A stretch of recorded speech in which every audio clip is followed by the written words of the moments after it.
Ela não ouve mais. Boa noite a todos. É com muita alegria que o Centro Espírita Doutor Bezerra de Letras recebe a cada um de vocês nesta noite abençoada de segunda-feira. Noite esta que nos convida a profundas reflexões do Evangelho de Deus. Irei reduzir as luzes agora e convido a cada um de vocês para que, quando as luzes forem reduzidas, que nós busquemos a conexão com a espiritualidade amiga, que tão gentilmente nos possibilita estarmos reunidos na noite de hoje.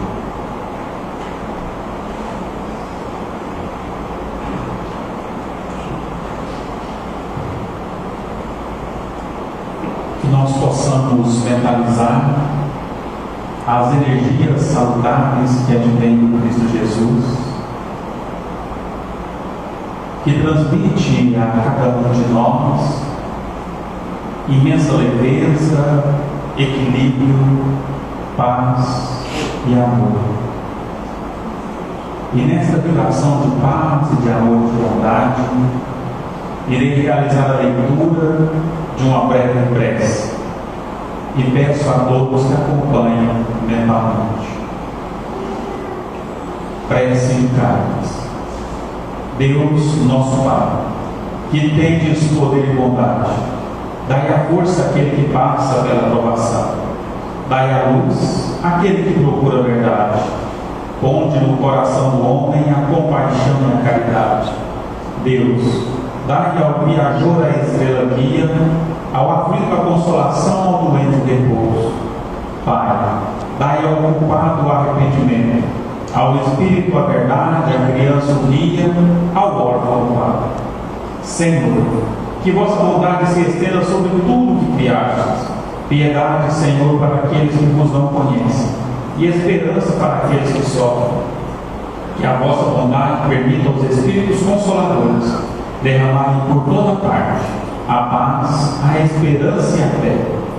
Deus, um raio, uma faísca do vosso amor pode abrasar a terra. Deixai-nos beber na fonte dessa bondade fecunda e infinita, e todas as lágrimas secarão, todas as dores acalmarão. Um só coração, um só pensamento subirá até vós, como um grito de reconhecimento e de amor. Como Moisés sobre a montanha, nós vos esperamos com os braços abertos. Ó bondade, ó beleza, ó perfeição. E queremos de algum modo alcançar a vossa misericórdia. Deus, dai-nos a força de ajudar o progresso, a fim de subirmos até vós. Dai-nos a caridade pura, dai-nos a fé e a razão, dai-nos a simplicidade que fará de nossas almas o espelho nos refletirá a vossa santíssima imagem. Que assim seja. Que assim seja. Nesta boa vibração, nesta paz e neste equilíbrio, recebemos na noite de hoje, para falar do Evangelho do Cristo aos nossos corações e ouvidos, nossa palestrante Patrícia. Seja bem-vinda, eu começo. Obrigada, gente. Boa noite a todos. Mais uma vez, estamos aqui reunidos em busca da nossa evolução espiritual, em busca de paz e de estarmos cada vez mais próximos ao nosso Pai Celestial. Há um ano atrás, eu estava aqui nesse mesmo lugar, fazendo a última palestra do ano. Esse ano, quando eu verifiquei na agenda, eu pensei, por que não fazer a última palestra novamente, como uma forma de a gente fazer uma retrospectiva, né, uma reflexão sobre tudo que aconteceu durante o ano. No dia 29 de dezembro do ano de 2023, eu falei aqui sobre a necessidade da gente fazer uma faxina. Porque geralmente a gente que é dona de casa, nessa época do ano, a gente tem o hábito de fazer faxina, arrumar guarda-roupa, né, limpar a gaveta e tal. E o ano passado, nesse dia a gente falou sobre isso. Eu convidei todo mundo para a gente fazer uma reflexão sobre essa faxina, mas uma faxina interior. Sobre aquilo que a gente carregou durante o ano e que naquele momento era hora de se desfazer de algumas coisas desnecessárias. E hoje eu quero convidar vocês mais uma vez para a gente fazer uma faxina. uma faxina, uma reflexão.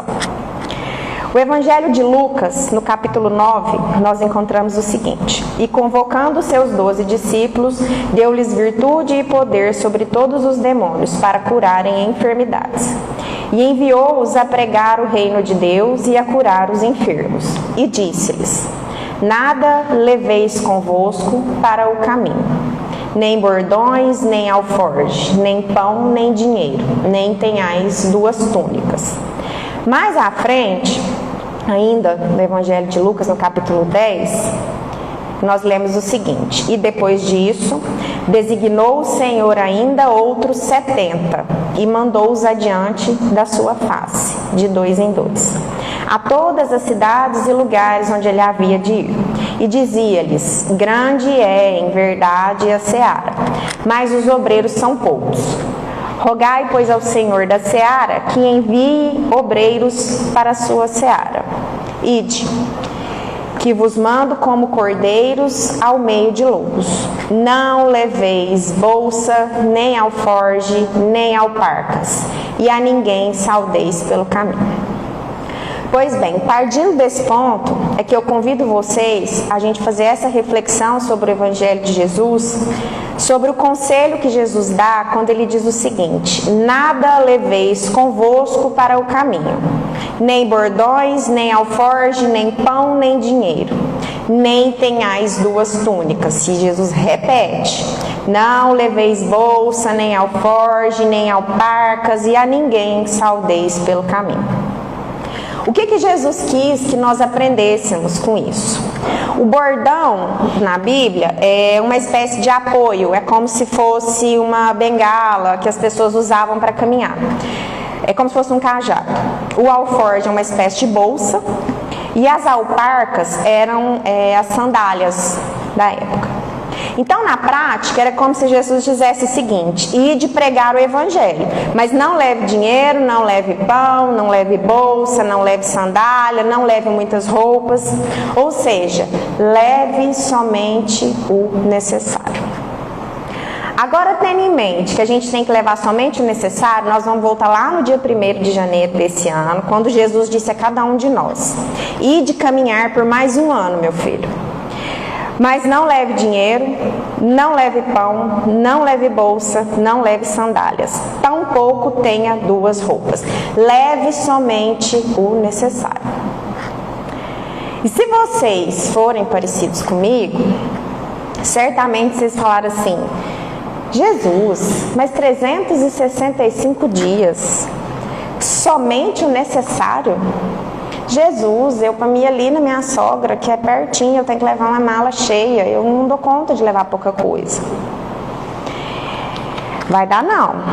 E aí Jesus, com aquele sorriso maravilhoso, com toda a paciência que ele tem com a gente, com aquele brilho inconfundível nos olhos, ele te olhou e respondeu assim, ó: buscai primeiro o reino de Deus e a sua justiça, e todas estas coisas vos serão acrescentadas. Não vos inquieteis, pois pelo dia de amanhã, porque o dia de amanhã cuidará de si mesmo. Basta a cada dia o seu mal. Está lá em Mateus, no capítulo 6. Então, meus queridos, o que foi que nós fizemos com tudo isso durante esses 365 dias? Quais foram as nossas prioridades durante esse ano? O mundo que nós vivemos hoje, ele tem nos cobrado muito. Essa era digital que a gente vive mergulhado nela, ela faz com que a gente acredite que existem vidas perfeitas, que existem pessoas perfeitas, que tudo dá certo, que ela não falha, que ela tá sempre bonita, que ela tá no corpo ideal, com o tanto de dinheiro que precisa, com o carro da moda, o telefone da moda. E isso faz com que a gente acredite que a gente também não pode parar, que a gente também precisa ter coisas que ultrapassam as nossas reais necessidades. E essa busca desenfreada para a gente acumular as coisas, muitas vezes não tem nada a ver com aquilo que a gente precisa. É muito clichê falar isso, mas a gente vive o tempo de ter. A gente precisa ter um telefone, ter uma coisa moderna, roupa moderna, o tênis na moda, uma rede social cheia de gente, para você postar em tempo real tudo que você faz. Quem não posta, quem não aparece na rede social, muitas vezes você acha até que a pessoa nem está viva mais. Você, né, não sei nem por onde anda, não vejo. Ah, nem vejo fulano, né? Mas na nossa hierarquia de prioridades, o que vem em primeiro lugar? O que ocupa o primeiro lugar dentro do nosso coração? A nossa preocupação exagerada com as coisas materiais e com essas coisas supérfluas, ela vai nos levar aonde? Agora nós vamos fazer um exercício. Vocês vão fazer o seguinte, vão fechar os olhos e recorda de tudo que você conquistou durante o ano. Das coisas materiais, pode ser uma roupa, os tênis, o seu telefone, a reforma que você quis fazer na sua casa, um móvel que você quis trocar, aquela mudança de emprego que você almejava, o aumento de salário, todas as vezes que você conseguiu pagar as contas todas, do dinheiro que você juntou, do dinheiro que faltou, daquilo que você não deu conta de pagar. Vai lembrando, vai fazendo uma lista aí, mentalmente, faz uma lista de tudo aquilo que você acredita, que você conquistou durante esse ano.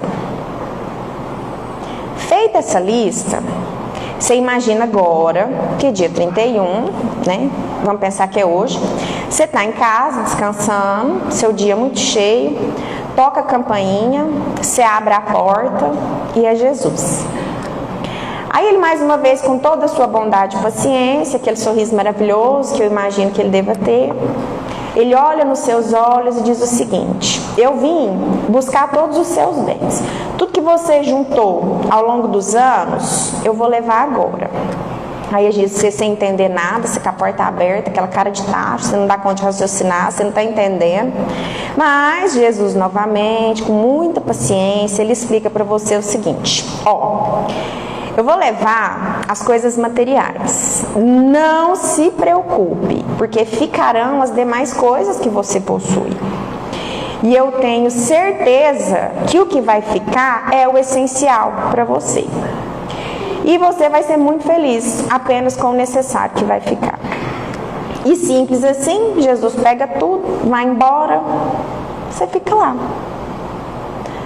Agora, com os olhos abertos, você me responde sem nem pensar: isso te assusta? Se hoje te fosse tiradas todas as coisas materiais, o que restaria? O que você acumulou ao longo desse ano que não foi material? Vocês já pararam para pensar nisso? Obviamente, meus irmãos, não é errado a gente querer melhorar. A gente querer uma casa melhor, um trabalho melhor, querer estudar, querer pagar um curso para os filhos, ou aquela viagem tão sonhada que você quer fazer com a sua família, né? A gente querer ir ao mercado e poder comprar tudo que tem vontade, sem ter que olhar se aquilo cabe no orçamento ou se não cabe. Isso não é errado, né? Mas e quando essa busca desenfreada pelas coisas que ocupam um lugar além do necessário começa a nos prejudicar? E quando essas coisas ilusórias do mundo começam a inquietar as nossas mentes? A pergunta 715 do Livro dos Espíritos diz o seguinte: como pode o homem conhecer o limite do necessário? E os Espíritos respondem: aquele que é sábio o conhece por intuição. Muitos só chegam a conhecê-lo por experiência e a sua própria custa. Mais adiante, na pergunta 926, temos o seguinte: criando novas necessidades, a civilização não constitui uma fonte de novas aflições? E os Espíritos respondem: os males deste mundo estão na razão das necessidades fictícias que vos criais. Há muitos desenganos se poupa nesta vida aquele que sabe restringir os seus desejos e olha sem inveja para o que esteja acima de si. O que menos necessidades tem, esse é o mais rico. E mais uma vez eu pergunto a vocês, o que ocupa o primeiro lugar no nosso coração? Quais são as coisas que têm nos inquietado a mente e ocupado esse primeiro lugar no nosso coração? E aqui eu quero contar um pequeno trecho de Paulo e Estevão, onde Emmanuel narra a primeira viagem apostólica de Saulo, que agora já Paulo, que ele já havia sido batizado pelo amigo Barnabé. E nessa viagem eles estavam, Paulo, Barnabé e o sobrinho de Barnabé, João Marcos. A certa altura da viagem, o João Marcos, que era um jovem, ele já estava perto de desistir daquilo. Ele já não era que ele não estava dentro daquilo que ele imaginava que fosse ser, sair com Paulo para pregar e ir atrás das pessoas para falar do Cristo, né? E a questão é que Paulo resolve prosseguir, que dali eles iam para outro lugar. Ele não queria voltar dali, ele queria prosseguir. E além das dificuldades próprias de uma viagem, a gente tem que entender que naquela época as viagens eram feitas com pouquíssimos recursos, né? E o jovem, então, ele não estava preparado para tanta situação de penúria e para tanta renúncia. Mas certo de que a missão de pregar sobre o Evangelho não podia esperar, Paulo e Barnabé seguem viagem. E o jovem retorna para sua casa. Depois de mais um dia muito cansativo de viagem, eles foram obrigados a pernoitar ao relento. E então eles encontraram uma gruta que serviria de abrigo para eles naquela noite. E é bom lembrar que não só aqui, mas em toda a obra, Paulo jamais reclama das dificuldades. Nas palavras de Emmanuel, ele diz o seguinte: como homens, eles experimentavam todas as necessidades humanas, mas era profundamente comovedora a felicidade com que se entregavam ao Cristo, confiando ao seu amor a realização dos santificados desejos de uma vida alta. Então, nessa noite, eles estão na gruta e eles são surpreendidos por bandidos que entram na gruta e presenciam um diálogo entre os dois, que ele falava de um tesouro. E Paulo falava de um tesouro, e esse tesouro, ele falava das palavras do Cristo. Ele não queria dizer de nada material, mas eles entendem que era alguma coisa assim, e os bandidos então pedem a Barnabé que dê a bolsa. E aí Paulo diz: dá-lhes o dinheiro, Deus suprirá as nossas necessidades de outro modo. O Barnabé, assustado, retruca: Paulo, mas levaram até os pães. E ele responde: agradecei a Deus por não terem tirado a nossa vida, haverá sempre alguma fruta na estrada. Viram que para tudo ele achava uma saída? Com que confiança é essa que esse homem tinha? E é bom destacar que nas epístolas ele ainda fala que não devemos caminhar pela vista, mas sim pela fé. Então aqui eu volto lá na bolsa, no alforje e nas sandálias. Qual é o sentido dessa orientação do Cristo? Não leveis bolsa, nem alforje, nem alparcas, e a ninguém saudeis pelo caminho. É que nós devemos deixar as preocupações com a bolsa. A gente tem que fazer com que essa preocupação não ocupe o primeiro lugar no nosso coração. Como Paulo ensinou, se nós andamos no caminho da fé, seguindo os passos de Jesus, ele velará para que tenhamos o necessário de acordo com a vontade do Pai. Nós precisamos entender que a partir do momento que nós nos dedicamos a seguir o Cristo, a seguir as palavras, a querer evoluir, a querer sermos melhores a cada dia, nós vamos encontrar pelo caminho aquilo que nós necessitamos. E eu não estou querendo dizer aqui que a gente também tem que sentar, cruzar os braços e achar que tudo vai cair do céu, porque não vai e nós bem sabemos disso. Mas é preciso que a gente entenda que a partir do momento que nós nos dedicamos a buscar essa evolução e a sermos melhores, a evoluir, a amar o próximo, a sermos indulgentes, a perdoar, tudo mais vai ser acrescentado ao nosso caminho.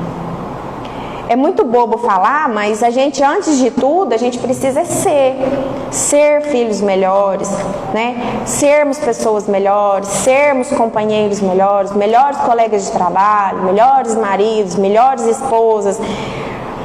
O resto vai vir, queira ou não. Porque o que é nosso vai chegar até nós, seja bom ou seja ruim. Isso é inevitável, não tem jeito de mudar. Essa semana o Ricardo falou pra mim assim, a gente brincando, falando de reencarnar, de plano reencarnatório, ele falou assim, mas vem cá, se eu tiver escolhido alguma coisa antes de reencarnar e chegar aqui eu não quiser, como é que eu faço? Eu falei, não faz. Você quis? Agora não tem jeito de correr mais, é seu. O que é seu, é seu. Se for bom, se for ruim, é seu. Tudo está certo como está. E nós, como espíritas, nós sabemos, ou pelo menos deveríamos saber, que tudo que nós estamos vivendo e tudo que nós ainda vamos viver faz parte do plano que nós fizemos. E é por isso que a gente precisa, acima de tudo, confiar. Confiar que o Pai há de providenciar o que for necessário ao nosso caminho. Assim como providenciou para as viagens de Paulo e como providenciou para os seus apóstolos. E tanto é verdade, ainda lá no Evangelho de Lucas, no capítulo 22, quando Jesus estava prestes a ser crucificado, ele diz aos apóstolos, quando vos enviei sem bolsa, nem alforje, nem sandálias, faltou-vos alguma coisa? E eles respondem, nada, não faltou nada. E assim é conosco. Hoje mesmo, se você olhar para trás e analisar tudo que você viveu até aqui, se despindo de vaidade, da ansiedade, dessas coisas materiais, já te faltou algo até aqui? E eu tenho certeza que se você considera que faltou alguma coisa, essa coisa que faltou é coisa que você não precisava durante o seu caminho. Porque isso era supérfluo para você na visão do Pai que conhece todas as nossas necessidades. Por isso nós precisamos aproveitar esse momento em que o ano chega ao fim, justamente para a gente fazer esse balanço, para a gente fazer essa faxina, varrer das nossas vidas essas coisas que inquietam as nossas mentes, que nos afasta do Cristo, nos afasta das pessoas que nós amamos e que nos afasta da nossa evolução espiritual. É hora de reavaliar se de fato se a gente precisa mesmo dessa bolsa cheia. Se nós precisamos mesmo de tantas sandálias novas, é preciso avaliar se essa bolsa cheia é o que vai garantir a nossa felicidade, se é o que vai garantir amor para nós. E aqui eu pergunto, nós sabemos o limite entre o necessário e o supérfluo? E volto à resposta inquietante lá da pergunta 175, que ela diz, aquele que é sábio conhece o limite por intuição. Muitos só vão conhecer esse limite por experiência própria, através de uma experiência. Aquele que é sábio, ele vai entender pela sua intuição que ele já possui o que ele precisa. E ele sabe que o resto é inquietação desnecessária. E que as coisas que trazem essa inquietação acabam nos afastando de Jesus.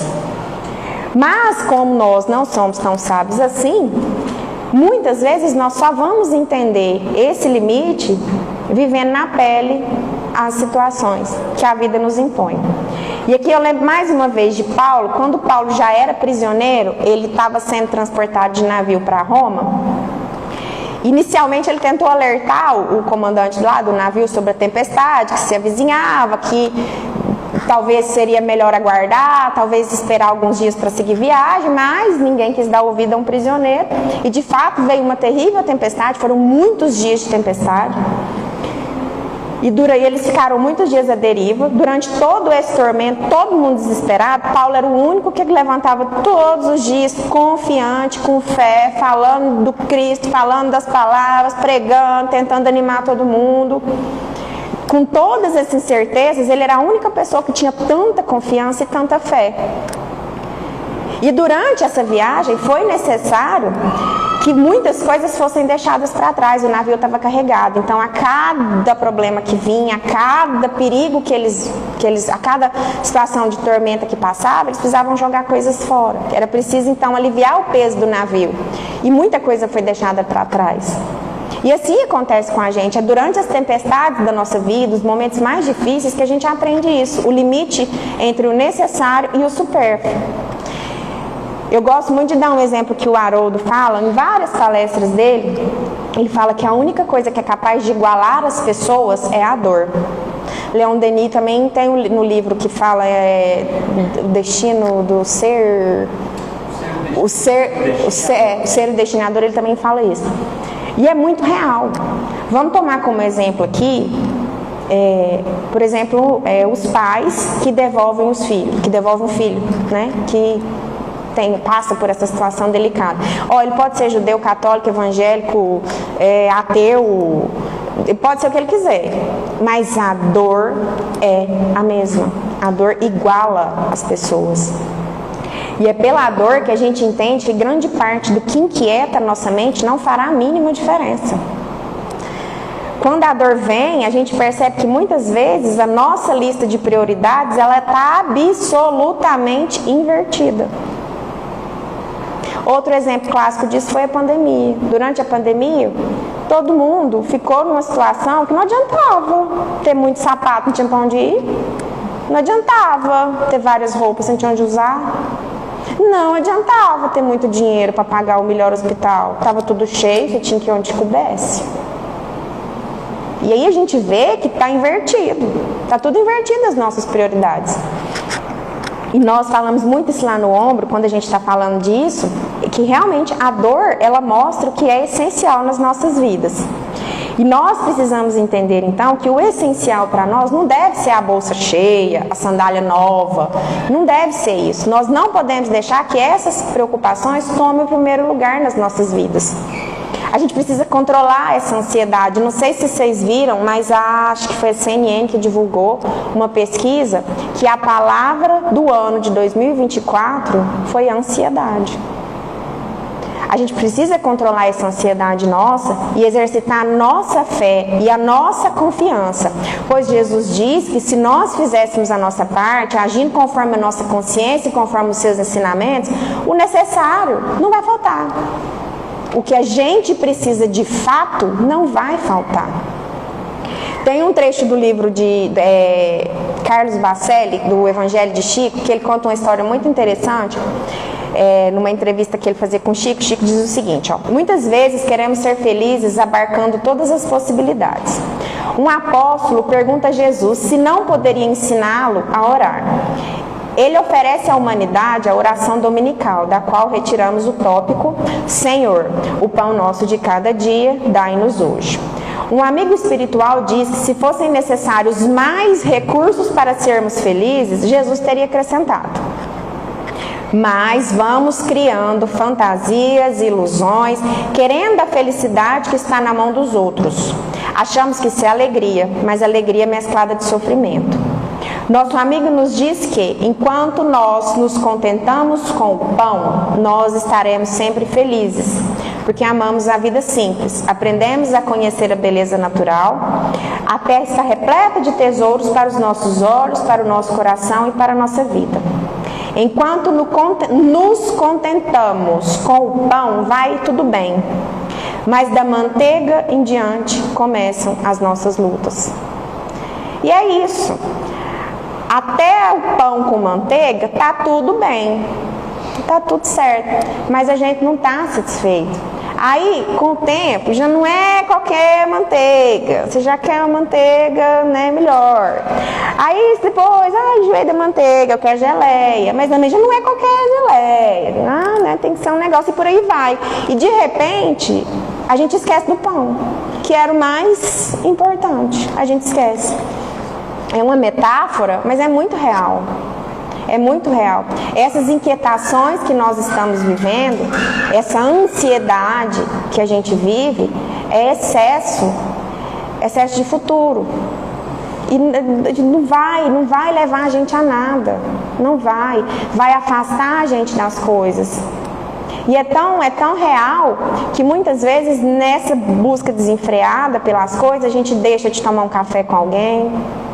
Você deixa de conversar com seu filho porque você não tem tempo. Não, agora eu não posso, eu tenho que responder. Essa história da gente ter o WhatsApp, da gente trabalhar com o WhatsApp, você não sai do serviço, o serviço está atrás de você 24 horas. Aí ao invés de você assistir um filme ou de, sei lá, sentar na calçada. Ninguém senta na calçada mais. Menino não brinca na rua mais. Menino não rala o joelho mais. Porque a gente não tem tempo para fazer isso. A gente não tem.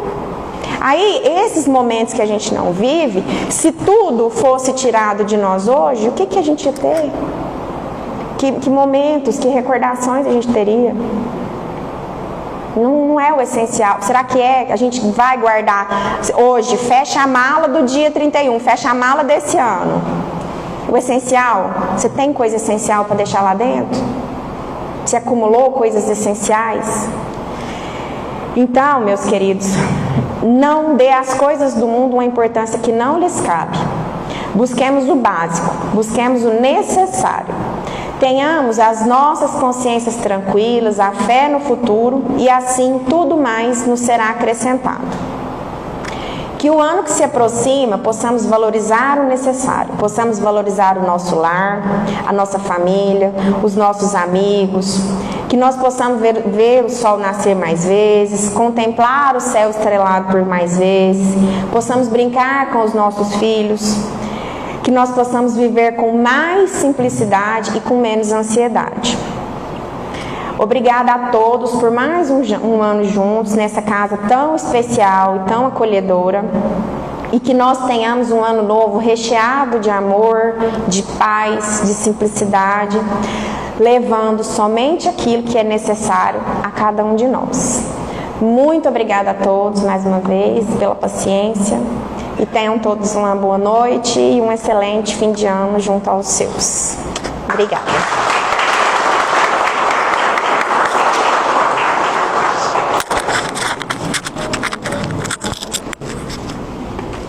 Muitíssimo obrigado, Luiz, pelas palavras. Hoje à tarde eu estava. Essa palestra foi feita para mim, sabe? Uma crise de ansiedade online que no final do ano parece que tudo vem se somatizando, se acumulando e como se despejasse na vida da gente.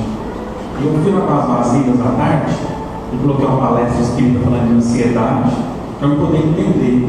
E nós vamos compreender que tudo aquilo que estertora no nosso corpo físico advém do nosso corpo espiritual, advém do nosso espírito. Então, quanto mais sóbrio, mais equilibrado o nosso espírito, mais saudável a nossa existência. E isso é certo, porque quando a gente começa a perceber a gastrite chegando, a perturbação na hora de dormir nos acompanhando, pode ter certeza que tem uma coisa errada. E para nós conseguirmos esse equilíbrio, é despir-se, como a Patrícia disse, as coisas que são supérfluas, que não são essenciais para a nossa jornada. E quantas mudanças nós já fizemos nesta existência e estamos preparando ou preparados para realizar também nessa existência. O abrir mão, deixar ir, também um ato de amor, não só para conosco, mas também para todas as pessoas que caminham conscientemente ao nosso lado. Isso foi maravilhoso. Muito obrigado.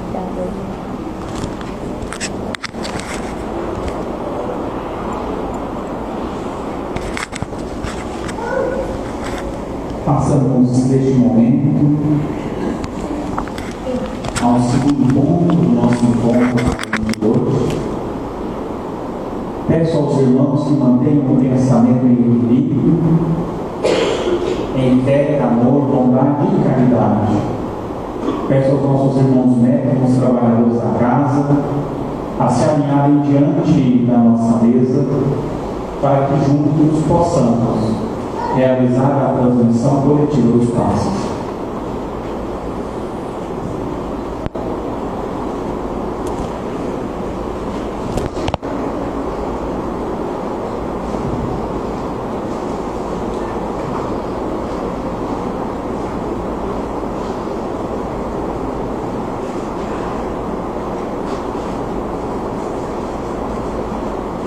Amado Mestre de Jesus,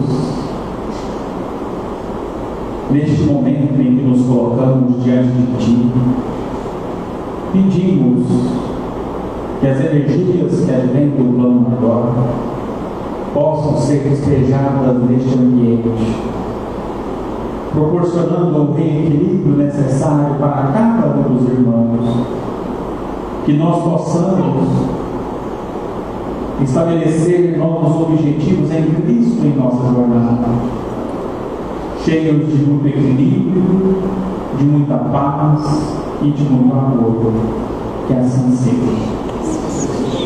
Peço aos irmãos que estiverem dispostos a direcionarem as mãos sobre as águas de nossa casa. E neste gesto, Pedimos a fluidificação dessas águas, que a espiritualidade amiga deposite o remedinho necessário para a cura de todas as nossas feridas.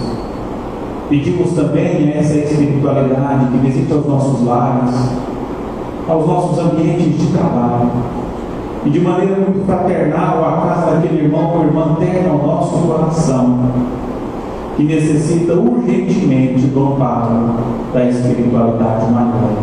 Que assim seja. Agradecemos a todos pela imposição das mãos e encerramos os nossos trabalhos da noite. Deixamos em aberto a oração de paz para todos os irmãos que tiverem necessitado. E também deixamos, e gostaria que quem puder assista posteriormente essa palavra da noite de hoje no YouTube, no Instagram, no Facebook, que está sendo transmitido, porque é muito importante. Nós precisamos do essencial na nossa jornada, nós precisamos do equilíbrio. Esse ano foi um ano de grandes provações para toda a humanidade. O ano de 2025 será um ano de grandes possibilidades para toda a humanidade. Nós estamos passando por uma transformação. Isso o Espiritismo já coloca de maneira muito lúcida e clara a cada um de nós. Como diria um amigo meu espírita, por orientação espiritual, diria que o tapete foi literalmente tirado da sala. E o que significa o tapete ser tirado da sala? O tapete espiritual, aquele que encobria tudo que era desorganizado, errado. Então, a partir daí, todas as oportunidades, possibilidades estarão diante de cada um de nós. Que nós possamos ter equilíbrio e que nós tenhamos a capacidade de despir-nos de nossas máscaras. Tá bom? Todos nós, principalmente os palestrantes espíritas, que nem nós, necessitam aprender muito com a nossa fala. Certo? Muito obrigado pela carinhosa atenção de cada um de vocês.